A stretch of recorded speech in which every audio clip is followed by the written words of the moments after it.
Dara hindi makapaniwala sa sinabi na sorpresa ni Kalingap Rab. Isang mapagpalang araw sa inyong lahat mga Kalingap. Muling pag-usapan natin ang bagong update ng bagong bahay ni Dara pero bago natin pag-usapan ito hiling ko sana sa inyong mga Kalingap na suportahan po ninyo ang munting channel kong ito. At kung bago po kayo dito sa channel kung ito paki-like at pa-subscribe na rin maraming salamat. Muling dinalaw ni Kalingap Rab ang magkapatid na Dara at Bea na may dalang magandang balita sa bagong sponsor nito. Dara at Bea bahay sobrang ganda na nito at napakaluwag kumpara sa dating bahay nila. Kalingap Rab nahiyang pumasok dito dahil sobrang linis daw ng loob ng bahay ni Dara, sadyang sobrang linis daw nito at kulang na lang dito ay ang mga kagamitang bahay nito.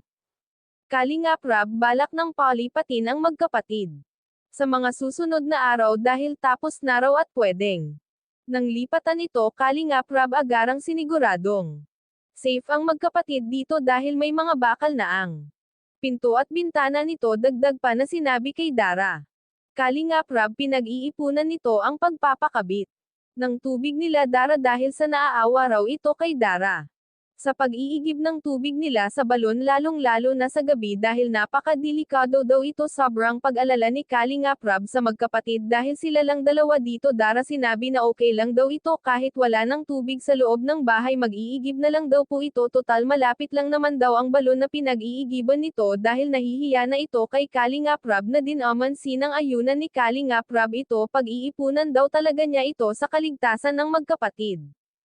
Agarang tanong ni Kalingap Rab kay Dara tungkol sa cutting ribbon nito at kung sino ang gusto nitong pumunta dito ay ang mga kamag-anakan nila lahat at ang Kalingap Angel at ang buong team Kalingap, higit sa lahat ang kanilang pinakamamahal na ama na sana makadalo at makarating ito sa cutting ribbon sa bagong bahay nito.